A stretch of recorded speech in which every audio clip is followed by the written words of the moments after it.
blessing of God, we are here to attend another Quran study. This is a blessing of God that He has allowed us, and we need to be thankful to God and to pray to God to increase our knowledge. Inshallah, we'll be reading Surah number 83, which is titled Cheaters. The Cheaters, Al-Mutaffifin. Uh, so another thing I'm going to mention is that, inshallah, that when we read Quran, there's so many different reasons to read Quran. Is obviously is to accept it, to believe in it, understand it as much as we can, and the crucial part is to apply it as actions, not just reading it and just not doing what God is telling us. That is I would say, probably one of the most critical part. Aside from that, there's so many other reasons. You read the Quran, you learn about God's blessing that He has bestowed upon us. You'll be amazed about the things that He done for us. He created us, He gave us everything, and all that things on, and all the blessings. Also, one of the things that comes to mind is which sort of in this study, in this surah, is the emotional attachment to God. And there are many other verses in the Quran that teaches us that we need to be absolutely devoted to God alone. Our love should be devoted to God alone. Most of our love is supposed to be for God, and then the very small portion that is left is for other things. God created us in relationships in this life. You have parents, spouses, children, and everything. It's kind of sort of understanding the attachment. I mean, there's so many other creatures in this world that they don't have relationships, like fish. Suppose a fish lays thousands of eggs, and these little fish and go around, and there's no sibling concept, there's no parenthood. And you find the movie, you see the movie Nemo, Finding Nemo. I mean, it's not in the ocean. That concept is not there. Fish lays like salmon. They goes up in the mountains and they lay the egg and they swim down. They never see their parents. But God gives us relationships to understand the connection with each other, and so we have a concept of getting a relationship so that we can attach to God in a sense that He is our Lord. And without that, we may not even understand what relationships are. And so that's something that's going to come into this sort of in this surah. So inshallah, read here. You start the timer. I seek refuge in God from Satan, the rejected, in the name of God, most gracious, most merciful. Verse number 1, woe to the cheaters who demand full measures when receiving from people, but when giving them the measures or weights, they cheat. Do they not know that they will be they will be resurrected on a tremendous day? That is the day when all people will find before the Lord of the universe. All people will stand when all people will stand before the Lord of the universe. So the surah name is Cheaters, and the first surah starts right off. God says, woe to the cheaters. Like, if you look at the word woe, it's like great sorrow and distress. God is saying about the cheaters. I mean, this cheater word is right here. The definition what God gives us, one of the example is when they measure, when they take it, they want to get a full measure, and when they give it, they want to cheat.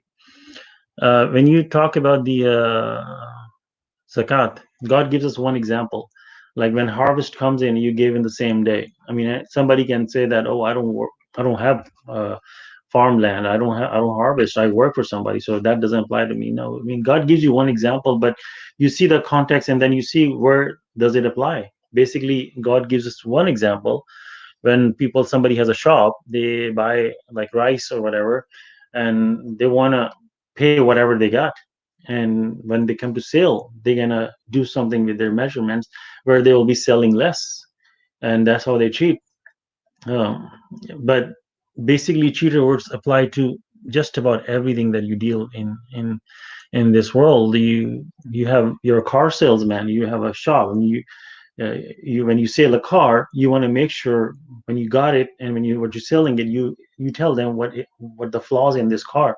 If you hide the flaws and you sell the car at the higher price, and it's not worth as much, and this person is going to have a lot of problem later on fixing the car, you knew that, and you held it just to get more profit out of that car, which was not that much worth. I mean, it has many applications. You work for a company, and the boss gives you money for your work, But if you cheat in your work, you don't provide the work they ask you, or if you're a factory, you build stuff in there and you cheat on the quality, and but you demand the whatever the regular price is. All these things fall in the cheaters. I mean, there's a whole big. I mean, your consciousness. If you're cheating with somebody, I mean, even comes down to cheating in the relationships, not being fair. God tells us to be equitable with all the messengers and the prophets. You take one and put them on the pedestal, and now you're cheating with God. I mean, there's so many application can be done, but one of the amazing thing is that is uh, this is a very crucial cheating, because a cheater is know that he can get away from something. Somebody who knows for sure that he will be caught, then this person will not cheat. Like for example, the car example. If this person know that they're gonna find it, this person, then there's no point of cheating. They know that they're gonna find out the problem, or on the measures part, like you're selling rice or something, and he knows that he will be caught, then this person will not cheat. This person, I mean, obviously, sometimes the state agencies, they go into different department stores or places where they try to catch these people if they're cheating their customers. When they know that they are coming, they're gonna do everything fairly because they know they're gonna be caught. So why is that important? Because it is directly attached to this verse. Do they not know that they will be resurrected? I'm talking about the day of judgment. If one believes on the day of judgment, if one knows that he's going to be standing before God and be accounting for everything that he did, then this person will not cheat whatsoever. That is a straightforward thing. And another thing to notice is that God talks about many commandments where you are dealing with believers or dealing with the regular people. But this is a standard, straightforward for everyone, to dealing with everyone. Whoever cheats, whether submitter or not. Basically, I mean, obviously, a submitter would not cheat because you are at a level of, with all the miracles, you would never do any cheating. You will try your best to be honest as best possible. But in anybody else that they cheat, and they say by their mouth, yeah, I believe in the day of judgment, I believe in God. But when you cheat, basically your actions are going against you. That's straightforward.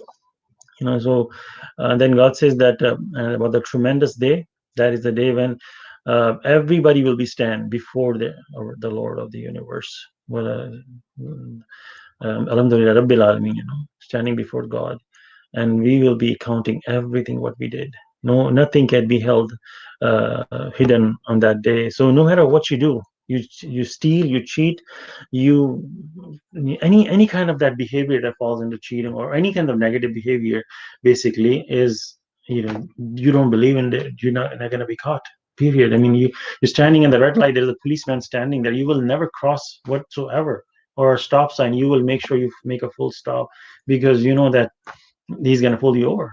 But in the middle of the night, you're going to get away. You may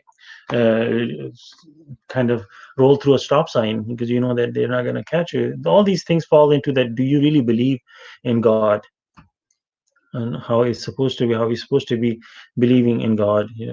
Another thing I want to mention is that, Masha Allah, is that if somebody has a bad behavior and it cheats all the time, is a liar, is a bad behavior, and treat other people mean and everything, this is just a basic humanity. I mean, whether you believe in God or not, this is a basic principles of life, that we need to treat other people in a humane way. I mean, you don't even see animals do crazy things.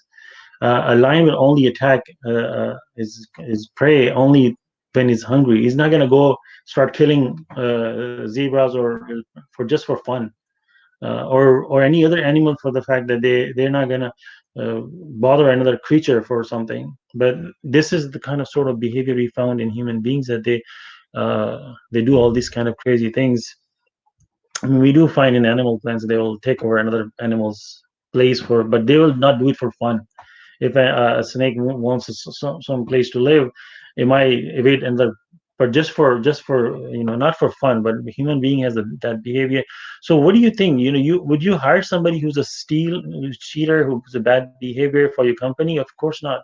Why do you think God will hire somebody have a bad behavior, a cheat, and all that kind of stuff to his submission? So this is like one of the minimum requirement to come into submission, is that you need to be like kind of purify yourself. If you're loaded with all the bad behaviors, then I mean I don't think that maybe you correct me if I'm wrong, that God will guide you to the right path, because first you need to come to the basic of you know be fair and equitable with everybody else. Then probably God will come and start guiding you. And then let's go to the next verse. And here God's talk about the numerically structured book. And verse number 7, God says that indeed the book of wicked is in Sijin. Do you know what Sijin is? A numerically structured book. Woe on that day to the rejectors. They do not believe in the day of judgment. None disbelieves thereupon except the transgressor, the sinful. So, what is there's a like God's talking about the numerically structured book, and I think in the Quran study number 17, where Shah Khalifa talks about this is the Quran that God is talking about basically, because it's a numerically structured book. That's the only book that we see that has the numbers in it. I mean, you don't find any book that is based on numbers. I mean, you see a math or other books that has numbers, but a book that's written and is structured by numbers, and that has to be the Quran. And it is for both for disbelievers and believers, as we learned from surah number 3. Those who believe in God, they will find good stuff. I mean, just in giving you a paraphrasing, and those who disbelieve, they will find wrong stuff in the Quran. That's why when we even remember when we used to read Quran, that we before submission, we used to kind of have fear of Quran, because we only see the bad stuff. When we read the Quran, we think about hell and fire and all that. This is what our focus was, and we try to avoid Quran. I mean, this is not somebody else. This is our own personal experience. We used to be kind of fearful of Quran, that it talks about all the scary stuff. But this is what you're going to find. But as a believer, as a submitter, you will find good stuff in the Quran. Your focus will be on the good stuff, while you're running away from the bad. That's gonna motivate you to be running away from the bad behavior, because bad behavior leads you to bad destination. A good behavior will lead you to good destination. So, but our focus generally, we talk about good stuff, like some of the good stuff in this surah, that kind of motivates us. So, uh, like God is talking about so for their book is Sijin. And do you know what a Sijin is? I mean, amazingly how God engages us into the conversation. Like, God asks you, you can just stop here and, this is just like a teacher asks the audience, do you know what Sijin is? And then God answers right away, is a numerically structured book. Woe on that day to the rejectors. Again, God talks about the woe on the sorrow and grace distress for the people who reject what? Basically reject everything. But basically here we're talking about the numerically structured book, and which is the miracle of 19. So anybody who rejects after the miracle has been exposed, after like Moses has showed them the miracle, and after that anybody rejects, is woe on that day to the rejectors. So it's out there. The miracle of 19 is open to anybody. Anybody can open and read it. But anybody who rejects the miracle of 19, and most traditional Muslims, they reject the miracle of 19, are fallen. All of them are in that category, that they do not believe in the day of judgment. Basically, plain that simple. It is that you don't believe in the day of judgment. If you don't believe in the miracle of 19, none disbelieves other than who transgressor or the sinful. Anybody who commits sin or transgress God's limit, they will disbelieve there. And see, we're just talking about the cheaters. There's a basic principle of living. I mean, if you are a sinful, you are a bad person and all that stuff, basically you're going to disbelieve on this stuff. And you can see, I mean, go to Pakistan, suppose there's so many cheating goes on, nobody talks about it. I mean, the shopkeepers, everybody's trying to steal and try to cheat other people with their money and everything. Pretty much everybody's just running after money and cheating, but nobody talks about it. This is one of the major sin, but nobody talks about it. But when you say something else about something else, something that doesn't even have any consequences, but then people will be like, get so angry. I mean, this whole system is kind of upside down. Um, so one of the things that God talks about is the Sijin, and then the Eileen. Okay. So verse number 13, God says, when our revelations are recited to him, he says, tales from the past, indeed their hearts have become shielded by their sins. Indeed, they will be isolated on that day from their Lord. Then they will be thrown into hell. They will be told, this is what you used to deny.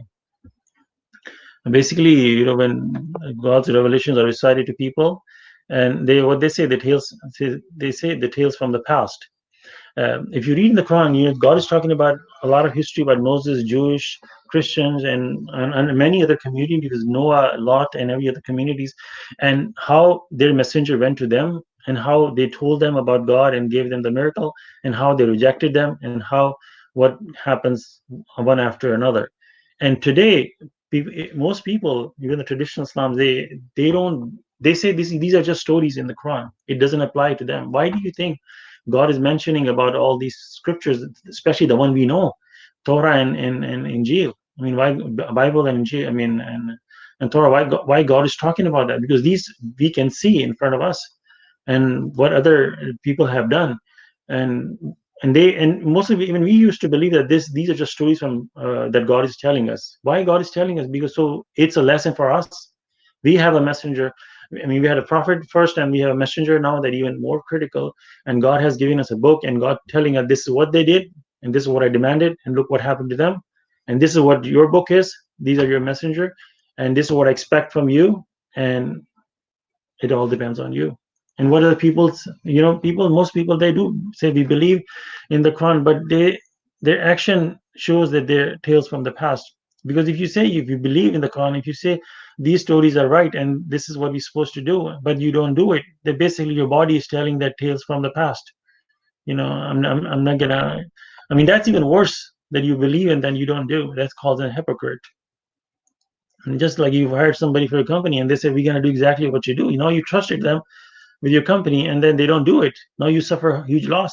They would have said in the first place, no, we're not going to do it. You can say, okay, I'm not going to hire you, just leave. You can hire somebody else. God is not short on people, but here God does not suffer any loss. Is We are the ones suffering loss if we are the one going to follow the same track.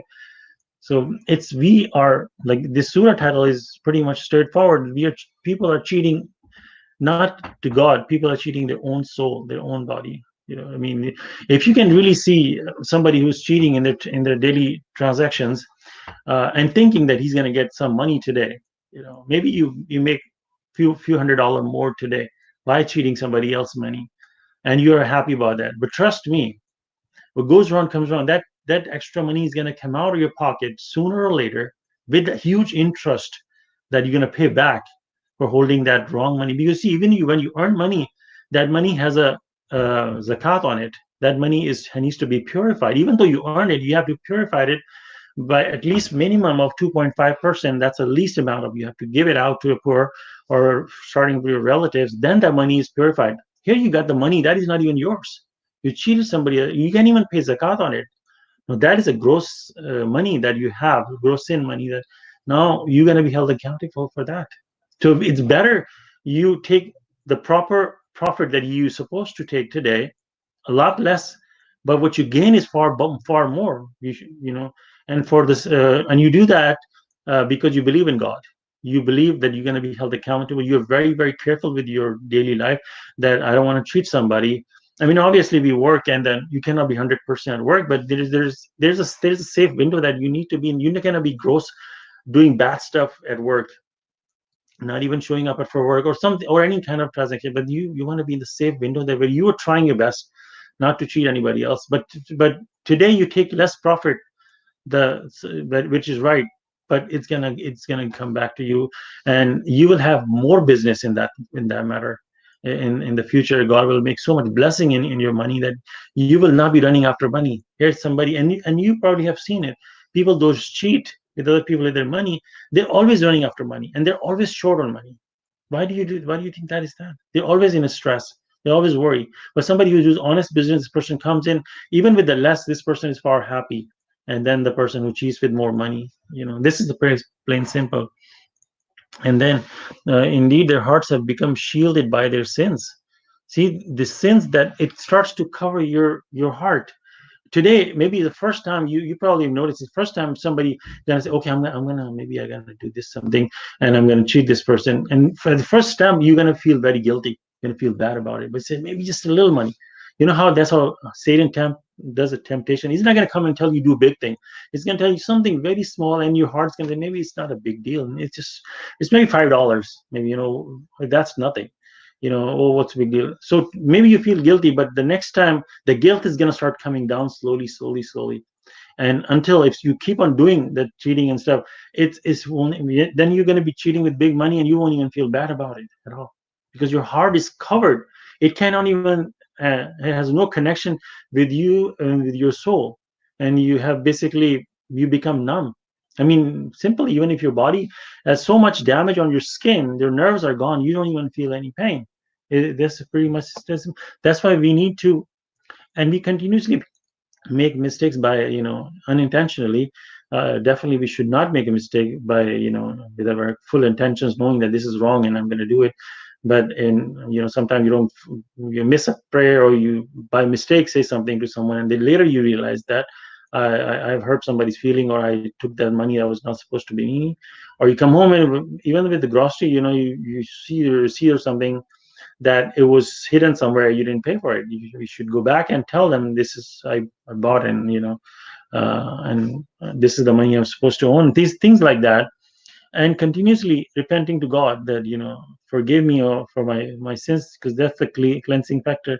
And then the verse number 15 is that they will be isolated on that day from their Lord. Because why I put that on in red is that this is a very, very scary verse. You will be isolated from the Lord of the universe. And if we can really understand what that means, this verse has so many different levels of understanding, that imagine you're isolated, like we was talking about in the beginning of this Quran study, that how it's important to learn from the relationships. Like, so your spouse is isolated from you, your mother is isolated from you, your child is isolated. How terrible do you feel? For example, something happened, and kids split up. How many fights that happen between parents, who's going to have the kid, because they don't want to be isolated from the kid. We learn from the relationships in this world. Like your mom tells you, that I don't want to have anything to do with it, don't call me ever, because you have been so bad to me, I don't want to talk to you. And then you try to call your mom, and she won't even answer your phone, and you're isolated. Now the reality starts to hit you. When they say, when you don't realize until you lose it. So at that point, you're going to feel suffer. You're going to call your brother and sisters or other people, that please help me, my mom's not talking to me, I am in distress. These are just very, very minute, this life situations. But here God is talking about you will be isolated from God. The verse number 24, Surah 24, verse 35, God says, God is the light of the heavens and earth. God is present. His light is present everywhere, and it's an allegorical light that we cannot understand what kind of. It's not just the regular light you see, because this is a light of God that is all over the place. On the day of judgment, the disbelievers and hypocrite will be isolated from that light.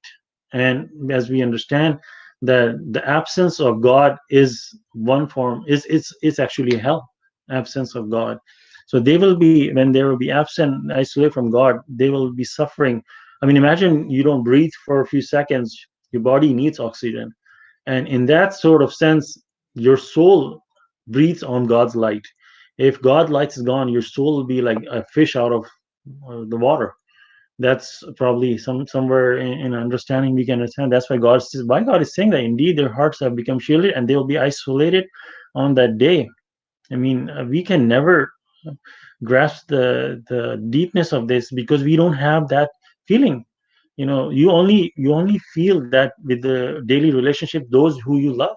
If somebody tells you your neighbor will never talk to you, because you don't even have a relationship with, or you don't have any feeling in your heart for your relationship, but somebody tells you you someone you really, really love, that person is never going to talk to you anymore. Now you're going to be hit with the huge pain and suffering. When we read this verse, I mean, this should give us really, really bad feeling, that because if we just read it, we don't feel anything. That's mean the love hasn't kicked in our heart yet, because otherwise you will be worried.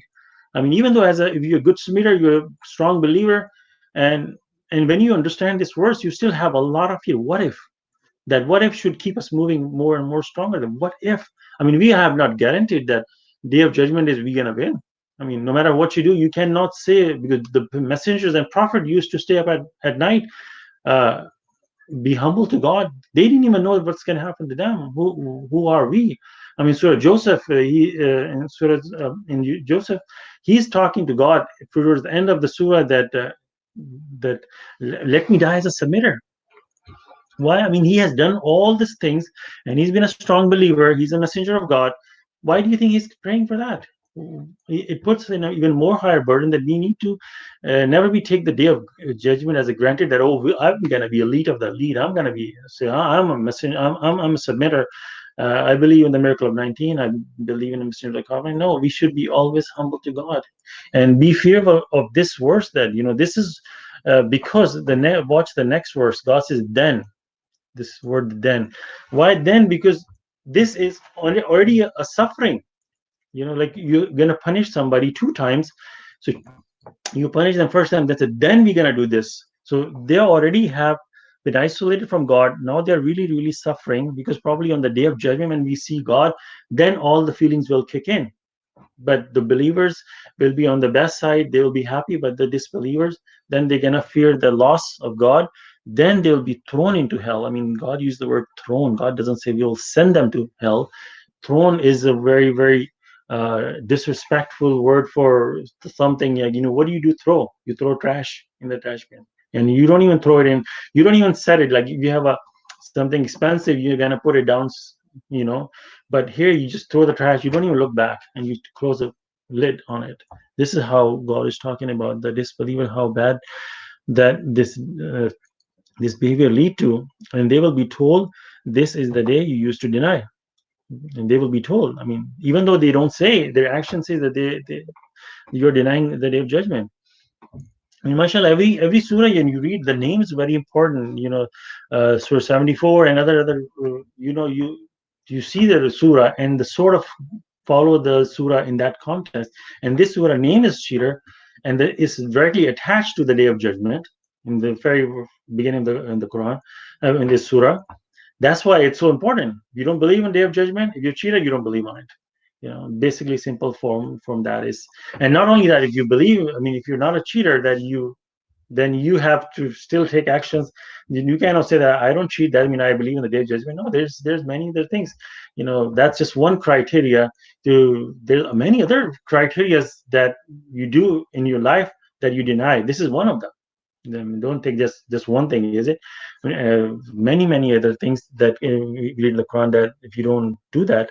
So we have to look at the surah in that context, mashallah. Again, we just try to read the Quran, and God is the one guides us. Obviously we do make mistakes in explaining. I can look into the Messenger of the Covenant audio tapes and try to find what he says about this surah. But other than that, we just read the verses and pray to God to increase our knowledge. Obviously we do make mistakes, and we repent to God that to keep us on the right path. And then let's go to the verse number 18. And God says that the book of righteous will be in Elin. Do they know what Elin is? A numerically structured book, to be witnessed by those close to me. The righteous have deserved bliss on luxurious furnishing they watch.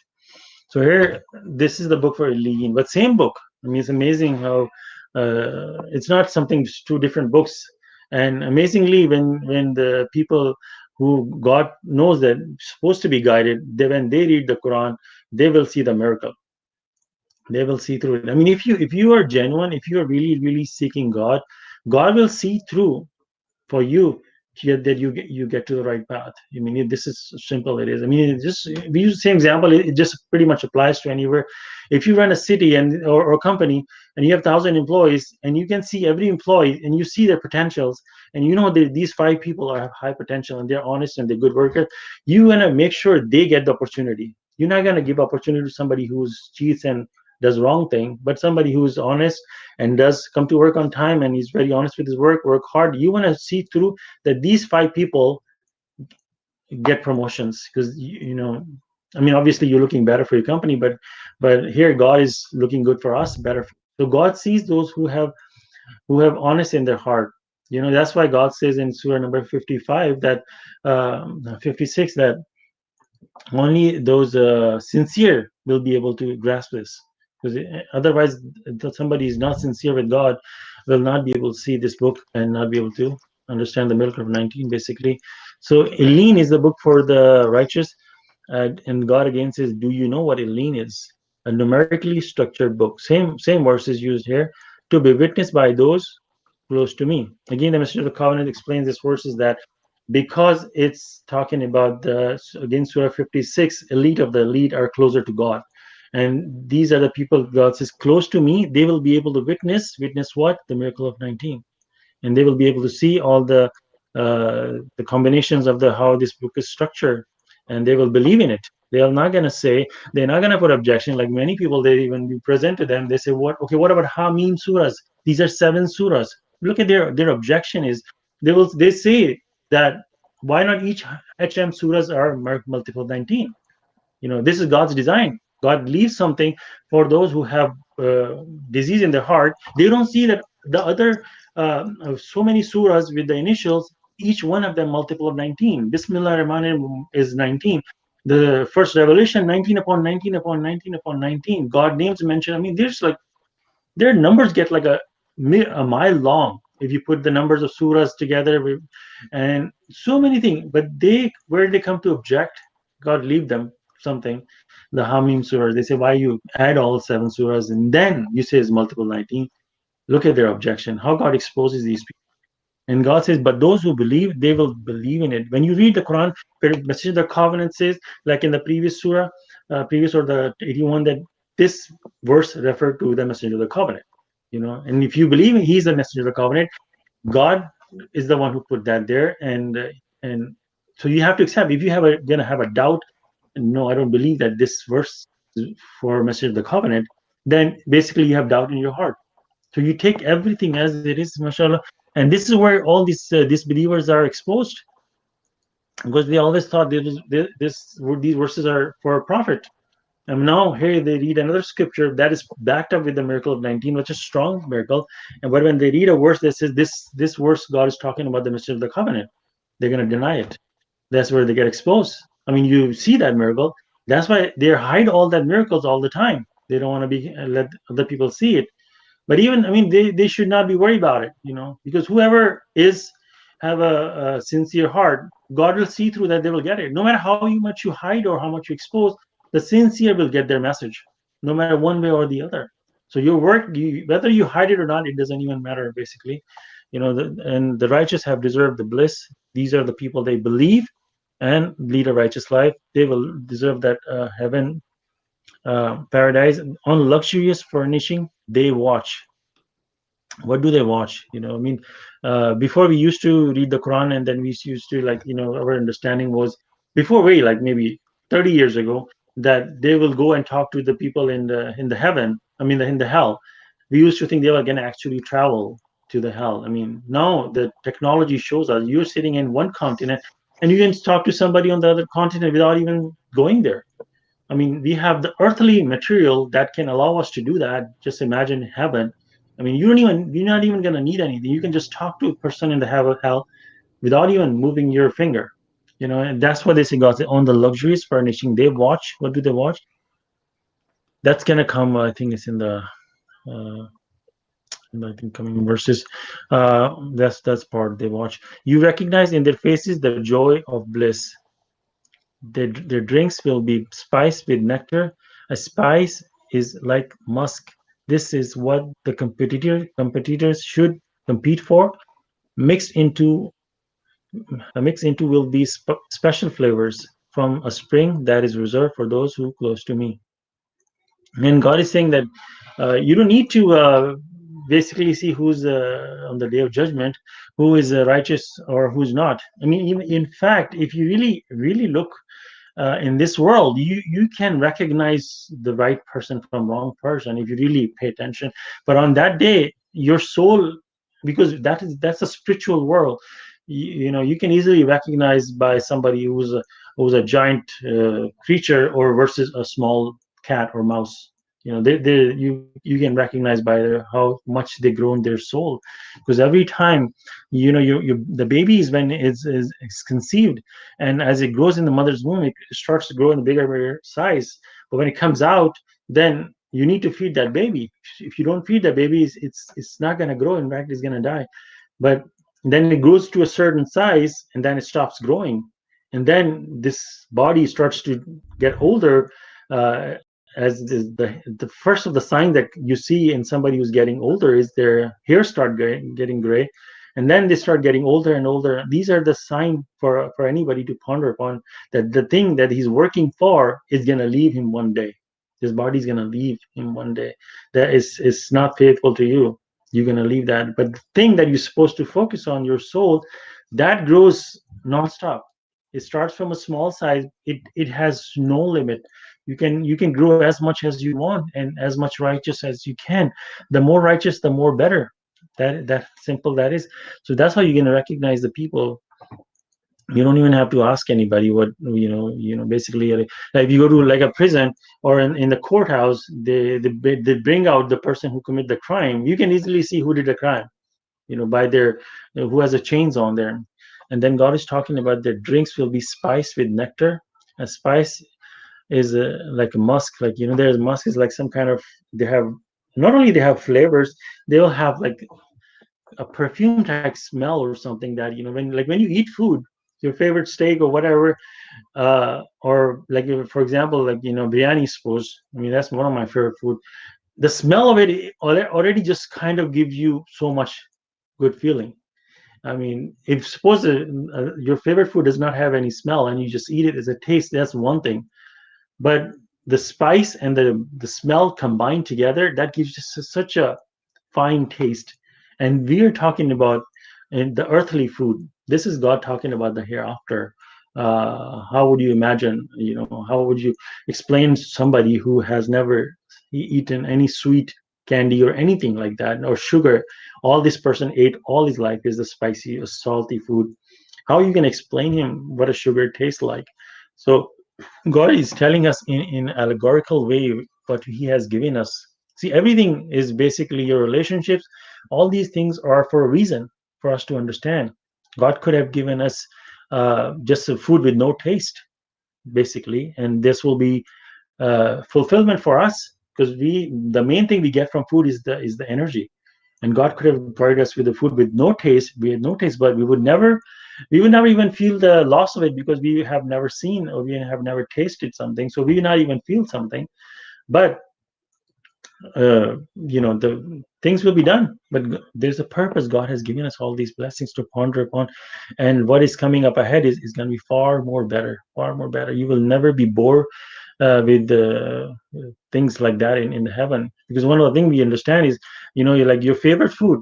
Like again, I would say my favorite food is biryani, and I can eat any day. It doesn't see, that's one of the things we need to ponder upon. Yeah, you eat something, you do something, over time you lose the taste in it, or you don't like it as much as you got a new car, you will be happy, excited today, but 2 months later you will not have that feeling.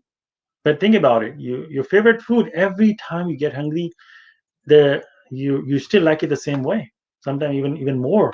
Why is that? You never get bored with your favorite food, never. Every time you eat it. So that factor is in us at some level, that so you never get bored with something. So in a similar way, in heaven, you will be never be bored. A lot of times people explain that God will keep on increasing. God doesn't have to increase. I mean, maybe I can understand, but this is another factor, that it decreases our interest in something because there's a decreasing factor. God may remove that factor, and you will always love something in the same way every day and every time. Every time you wake up, like somebody who wins a billion dollar lottery, and the first day they wakes up, they are so excited, but the excitement starts to deteriorate. But in heaven, every time you wake up, you will wake up with so much happiness and enjoyment every time. There will never be a moment that you're bored or something. So this is one of the factors. And then uh, this is what, why God is telling, this is what a competitor should work for. Why do you think God put this in there? That these are the things you should look forward for. Like you look forward for this in this life. We work so hard. You We are like our favorite restaurant or something. We work hard, we earn money, we want to go somewhere, we're going to enjoy. We compete for these enjoyments, yeah, which is not something bad. You should do it. You should enjoy God's blessing, but at the same time, we need to be appreciative and thank God. But at the same time, we need to look for what God is promising in this book.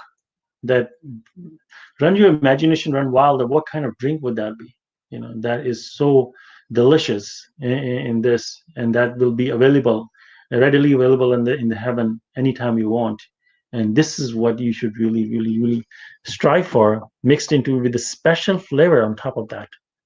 I mean, not only it has such a nectar spice, it has a beautiful smell. It is mixed with the special flavors from a spring that is gushing in the heaven. This is where all this stuff is going to come up.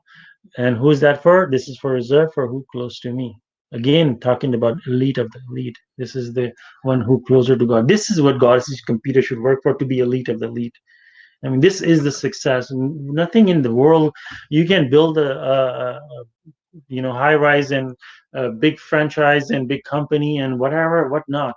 You could be a Bill Gates or whatever. I mean, I used to see Bill Gates. I mean, he was a very young man, or Arnold Schwarzenegger, all these people. I mean, nowadays you see they're on the brink of their life. I mean, this is what life is all about. I mean, if you're going to compete for this, or you're going to compete for real soul, that's going to live forever in God's kingdom. And the best of the best is the smartest people. We see in the people, the smartest people, they're like Facebook or person or other people there. We think that they're smart. In God's eye, these people are not smart. The smart people are who work for that the status of the elite. This is another word for those who close to me, Masha Allah. And these are the God is talking about Elene of numerically structured book, and then God's talking about again the wicked. They used to laugh. The wicked used to laugh at those who believed. When they passed by them, they used to poke fun.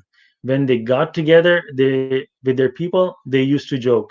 Whenever they saw them, they said, "These people are far astray. They have no such a thing as invisible guards." Again, these people, they're wicked. They look at you. That's what it is. I mean, it happened with all the messengers and all the prophets in the past.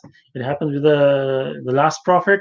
It happened with the messenger of the covenant. I mean, it happens with, even if you take the Quran and preach it to people by this miracle and everything, the same thing is going to happen to you. That people will, even though they may not laugh at you, maybe they are your friend. They don't want to hurt your feeling. Inside they'll they'll, what they're inside, maybe they're thinking, they're going like, crazy. This person is crazy. Look what he's talking about. I mean, many times you hear that, and then they will give you excuse. Oh, our ulama. I mean, they spend their whole life in the studies. Do you think they are wrong, and you just come out of nowhere, and then you think you're right? So inside their mind, they'll call you crazy. Maybe they're not on your face, but somebody who doesn't like you, they may call you on your face. And then and then when they pass by them, they used to poke fun. I mean, obviously, nowadays we don't have that kind of, people live in such a far distance, and you don't maybe see them. But in general term, they do poke fun. Maybe when they are together with their people, they used to joke, and they do joke.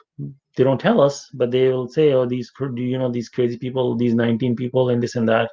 Oh, they have created, just like Ahmadis and other tag. Or they have their own messenger, which even Shah Khalifa says that they think that I'm a prophet.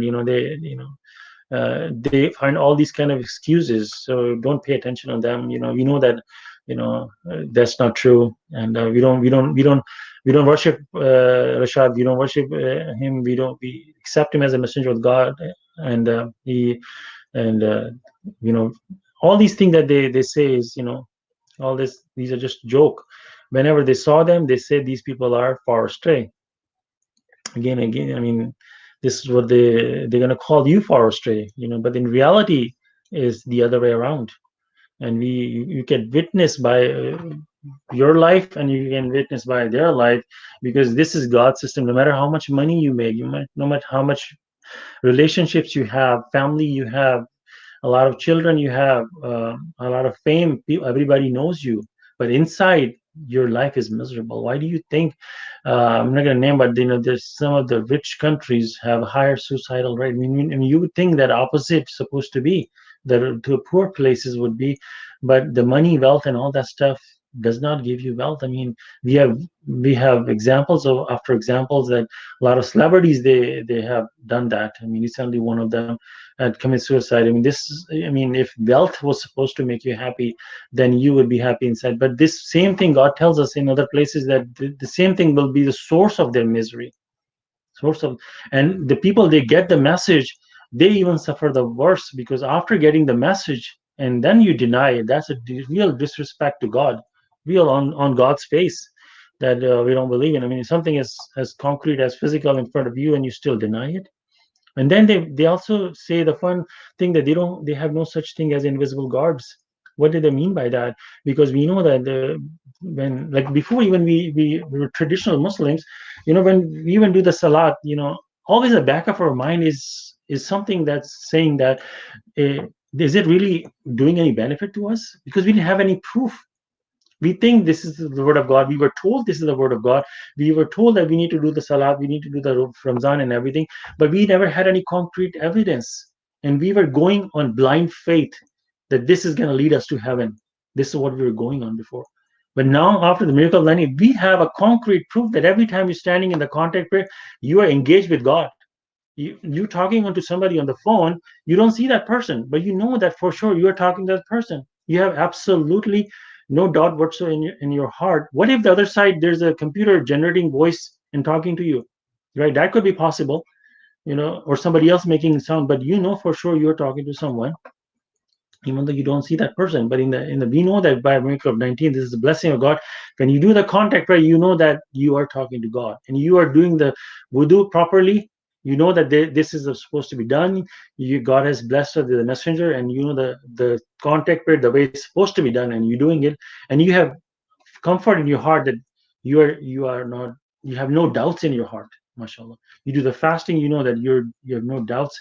You have invisible guards around you. You have absolutely no doubt whatsoever. It should be in that level. It comes in a stages where you train yourself to be at the level that I have invisible guards, that they're going to protect me. That no matter what happened, I do my minimum. I do my protection in our time, which is required, but they will protect. Imagine if there was, I mean, they're invisible guards. God says in right here in Surah 661, He's supreme over His creatures. He appointed guards to protect you. So there are guards for all the disbelievers and the believers. But there's a difference between how they protect a righteous person. They will not even have them suffer anything. They will protect them like a pearl.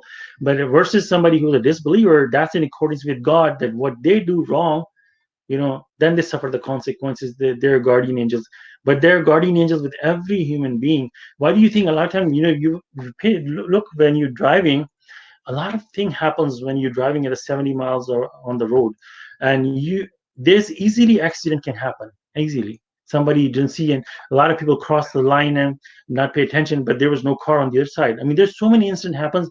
We would have accident everywhere, but that it doesn't happen. Why is that? Because they're guardian, they're watching other people, making sure everything is safe and precise. There could be accidents all over the place. There's a show on the TV that used to run, that there's 1,000 ways to die. That every day you live is a miracle. That was the title of this show, and they show how many ways somebody can die every day, 1,000 ways. So how we are healthy, like healthy human being, walking around with once in a while you get a cut or something, things like that, but nothing happens because there are invisible guards, around us. I mean, and I'm gonna start, complete here, and just give me a second. I just want to give you an example of, like, for example, look at the Marvel characters, Spider-Man, Superman. If they're walking next to you, you're not gonna be fearful because they're gonna protect me. But here, you don't have Spider-Man, you don't have Superman. You have far more powerful creatures, two creatures right next to you. I mean, I think my understanding is when you do salat, when you do salam, maybe you're saying salam to them because they're with you. I mean, you should try someday, like in the meditate at nighttime and just talk to your guardian angels, maybe Salãmun Alaykum. That might give you some emotions. And then another thing to mention is that your cell phone network, you see the bars, you don't see the network around you, but for sure when you look at the bar, you have evidence that you are connected. So we don't see the angels around us, but you have a book that is verifies it's from God, and it's written inside that book that you have angels around yourself. That's all you need. Today, those who believed are laughing at the disbelievers on the luxuries of furnishing. They watch. See the word again. Most assuredly, the disbelievers are requited for what they did. So today, even that it hasn't come yet. Right now, we in a time now. Quran came way before that. God is talking about today. You see, for God, time is irrelevant. For us, time is a sequence. But for God, it's irrelevant. A million years from now, for God, is could happen right now, or God can see through it. So God is today, in like the book that is talking about in the future, they'll be laughing at the disbelief because they have made so much fun against them. Now they see the realities on the luxurious furnishing. They will watch. They don't have to go to hell to see what have done. Most assuredly, the disbelievers are recorded for what they did. Most assuredly. I mean, God assures his words. God doesn't have to do that. God can just say the disbeliever have recorded for what they did. God backs up his statement, even though the most gracious does not have to do that. But how amazing that is! He say, definitely, definitely, most assuredly, the disbelievers have regret for what they did, not God caused them to suffer. It's all whoever is rejecting or whoever is disbelieving or whatever actions, the cheating or whatever they're doing, it's because of what they did. God did not advocate all this stuff. God advocates righteous things, good things. For God does not tolerate bad behavior, basically, and they will be in the. Yeah. So inshallah, I'll stop here at this verse number 36. The surah ends, and we'll open the comments in section. Thank you. Masha Allah.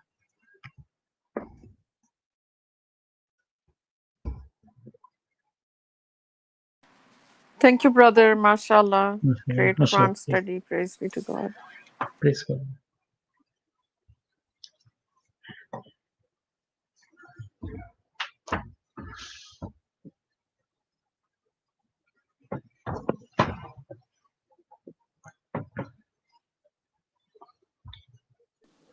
Masha Allah, great Quran study. Thank you, God. Praise I was just thinking about the Elijin and Sijin. God mentioned that these are two books.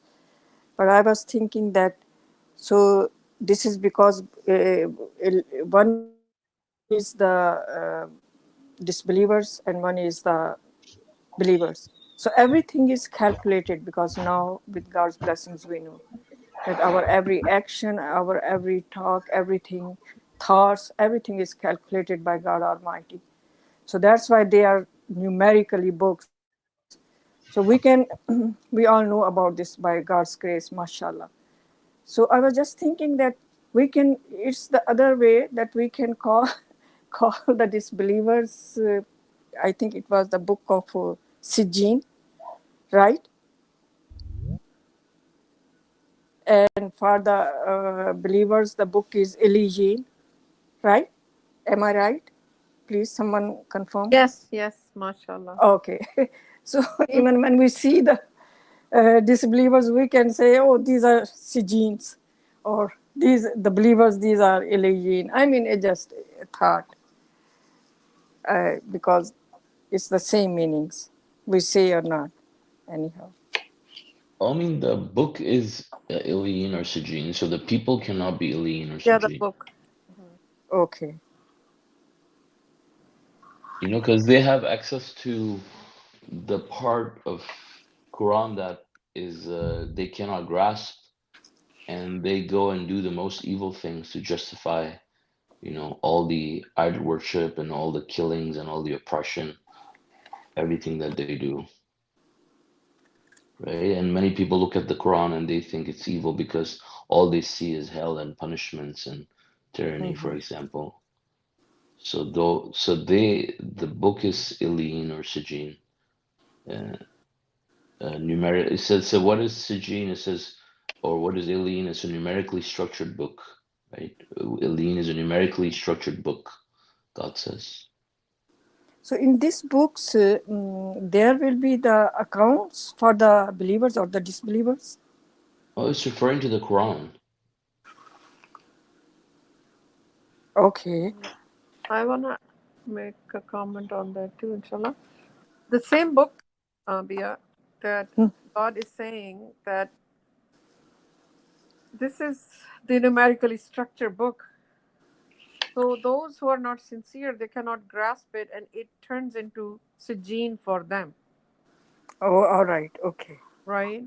Yeah, yeah. And So this is about the Quran book actually. of righteous will be in Elohim. So it's Hmm. like, how invisible barrier comes for those who are not, because God is the only teacher of Quran. So they would not grasp it, the one who are not sincere. They will read it and they will find their own kind of meanings from it, what suits them. Because devil does not let them. That devil interferes because they are not sincere. They're not worshiping God alone. So same numerically structured book turns into a book of Sijin for them. And they will have, like as we see the traditional Muslims all around the world, the same book they have access to, but are they are unable to see the true meaning of this book. That's what it is. Subhanallah. So it's mean this is the both books. The name is the Quran. Mm-hmm. Quran has two names. So the people who are not sincere and disbelievers, for them, they will see in this book the other way around, right? Yes, yes. And believers, for them, it will be illusion. Everything will be very clear, very easy, and open for them to understand and follow it. So, okay, thank you, God. So today, I thought my idea was totally different.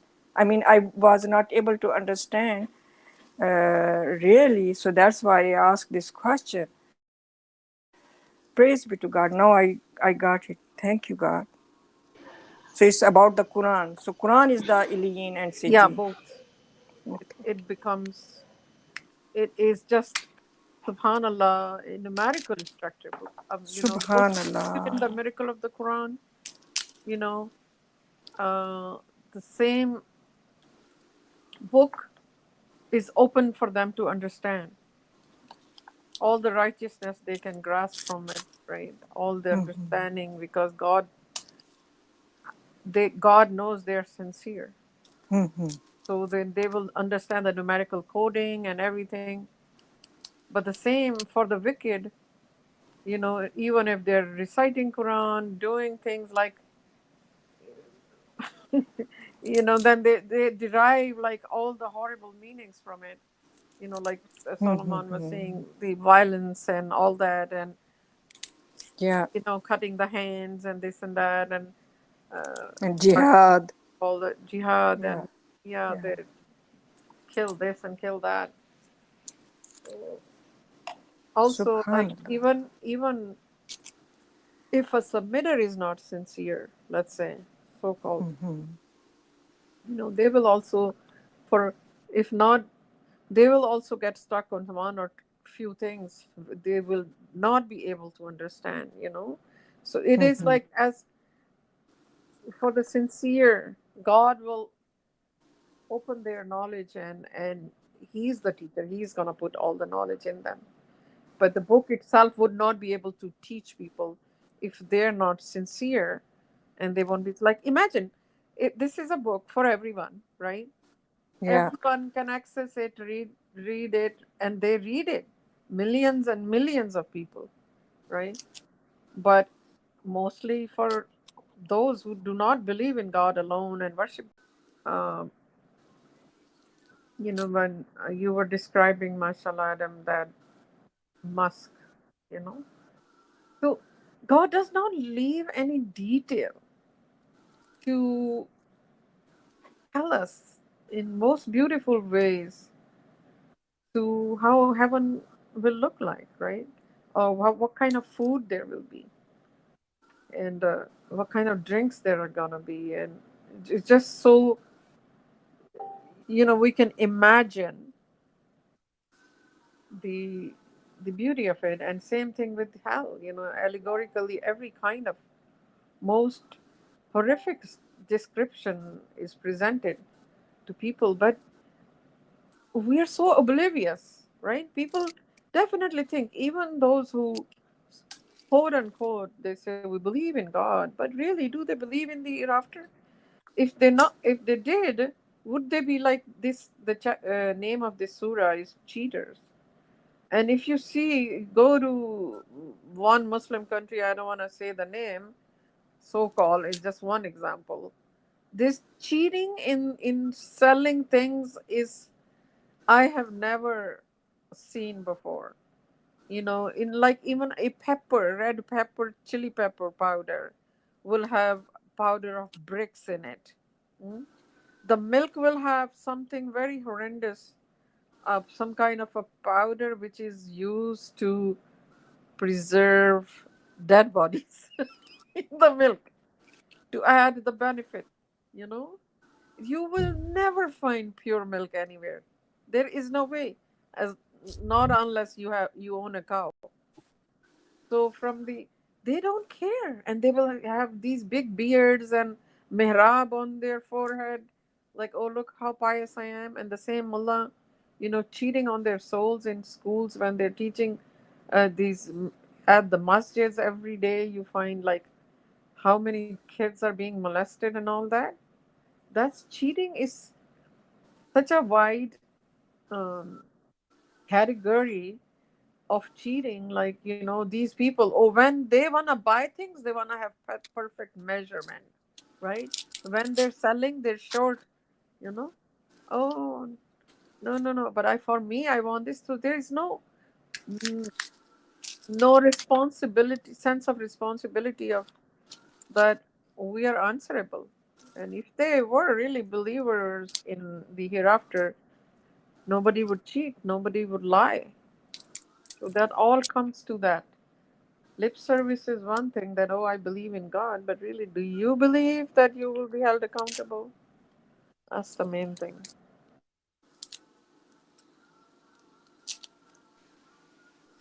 And cheating has so many different ways. Oh God. When you deal with the people, then you realize, okay, how many different ways people cheat. And they think that no one is watching and it's okay. Even when you go to the stores and you buy some stuff, and they will say, okay, you can save this much money if you don't pay the tax. You can, if you just pay us cash. So then, this way, we will not charge you the tax, and you can save this much money. So this is they are trying. They make this way the system. They can cheat, make them fool, show them whatever they want to do, but they have no belief that there is one who is watching everything, and everything has been recording. So of course they don't have, they are this conscious, they are dead from inside, so that's why they do that. But this is the cheating way which I saw here. And I saw these things in immigrants communities and people who are doing business, but I didn't see these things. I mean, I personally have no experience with the people who were uh, born Canadian or born American. I didn't see these kind of things doing, watching them do these kind of things. But I have very much experiences with other nationalities. So that makes me wonder that bad habit they brought with them here too, and still here they are trying to corrupt the system, which was very honest before, and now they are spreading like cockroaches. Sorry. Yeah, one time I went to buy a car. So this is a small dealer, private dealership, and this guy was a Muslim guy. And then he has, ayats written on the wall, Ayatul Kursi and this and that. And so I asked him, "Are you Muslim?" He said, "Yes, yes, brother." And his wife was in hijab, and he's telling me, he was selling me a car. He said, "Brother, you're Muslim, and I will never cheat with you." And I trusted him. I said, "This guy is a very religious person. I mean, he has all these marvels, and his wife is in hijab. He will never sell me out."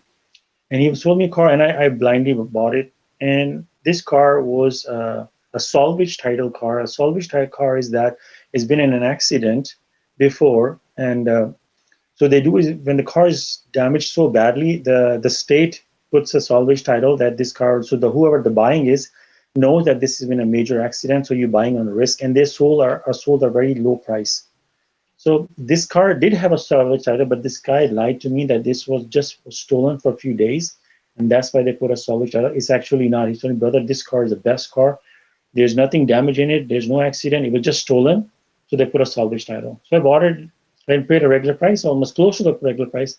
And this car was in a major accident. Found out later, and I spent so much money. I just want to like go and dump it in the junkyard. That car, I got so messed up. I'm fed up with that. I mean, this person lied to me by selling. I mean, and this was in here in America. I mean, he's cheated. I mean, there's so many. You go to mechanic, they lie to you. They will tell you this is needs to be fixed. You pretty much cannot trust them.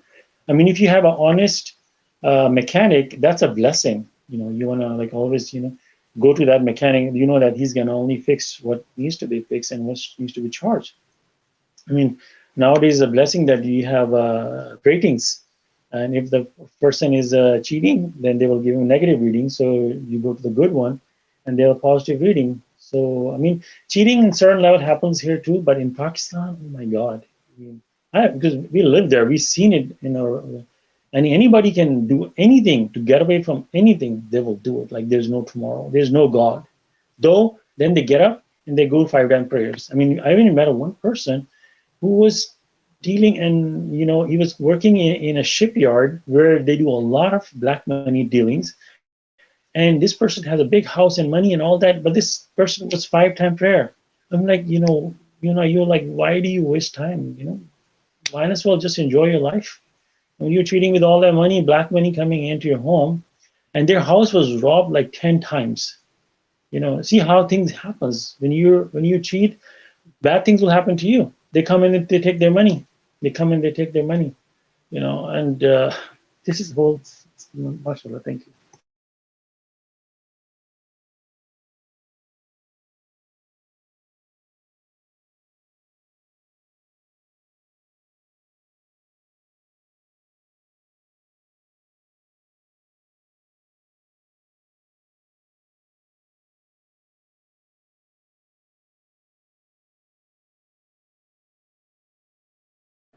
Cheating is a quality of literally a person who really do not believe that they're gonna be held accountable. Basically, even like it must be a very important thing to ponder upon because the whole chapter in its name, right? So cheating is a very conniving and wicked way of, um, you know, dealing with people around you. Basically, it just doesn't affect you, your own soul, but you hurt other people by being a cheater. So whether it is a relationship, it is in dealing with commerce or anything. So you basically play with people's trust, and you will have, eventually you're gonna pay the price. But those who are doing it knowingly and they think they can get away with that, obviously, that, oh, nobody's watching them, nobody's seeing them. So, very worst, very, I would say this is something you play with people's trust constantly and you really damage your own soul because then you turn a wicked person. Obviously, if you keep getting away and, God lets you go away, then adorn your works in your eyes, because if you choose to do that, So imagine what a damage of soul for yourself, but obviously you're breaking the trust of people around you and hurting other people, knowingly. So these people, there's really hiding everywhere. They, you would not see them coming, because they're bad people. They could be, like you can recognize. But these people sneakily uh, damaging, in some way people around them, or, people who are close to them, whether it's a relationship or whether it is commerce or whatnot.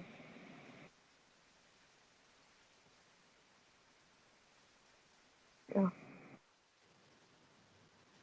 Yeah, mashallah. I appreciate. I mean, I praise the people like especially in Western countries. They are. I don't see that much cheating going on. Like maybe here and there somebody's a wicked person, but in general, I mean, you can leave your bike outside. Nobody's gonna steal it. Or sometimes our kids stuff in the front or yard or something. Nobody ever comes in our backyard or try to steal something. Most of like most part of it, but you cannot expect that other part of some of the part of the world where you leave something outside and expect to be there. Before you turn around, it'll be gone. Somebody will try to pickpocket you, or like we went to a wedding in Pakistan, and we were just like we went from here, so we put our like those time we used you have digital cameras, we didn't have cell phones yet, and we just put our cameras on the table, like thinking, oh, nobody gonna touch it, and we just went to get the food, came back, it's gone. Like not just one camera, two or three cameras, somebody stole it, just getting in the food, and in the wedding, just imagine that. So people over there just get any chance they will try to do this. But I don't see. I mean, here also people don't like put trash outside, and you're walking around and you're eating something. You're not gonna put a trash litter all over the place. These are the good behaviors. Where other places, wherever you're going, you just throw the trash, and like this is your city.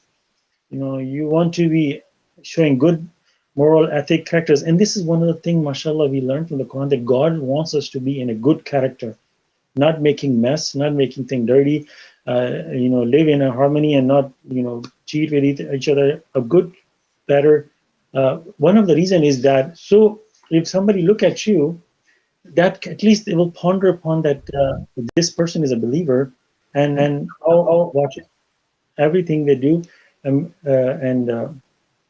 maybe I should be like that, promoting. If you're going to be a bad character and you're promoting God, nobody will listen to you.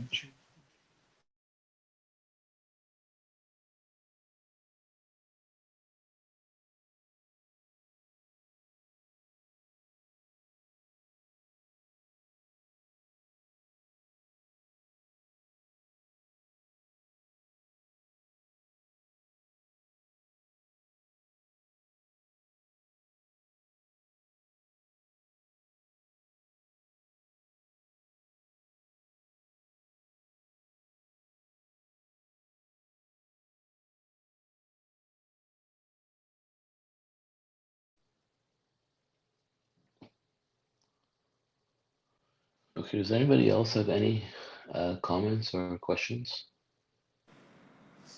That's it, inshallah.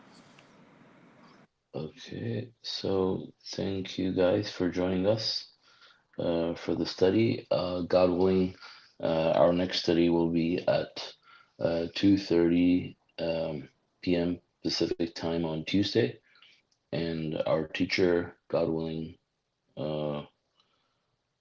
Will be Solomon. okay. Maybe you're too shy to Inshallah. say your name. No, I was just trying to remember. I always get confused. Or maybe you were trying to get out of it. Nah, just kidding. Yeah, I was. Inshallah, be fine. Assalamu alaikum. Thank you all Good so much. everyone. Assalamu alaikum. Assalamu alaikum.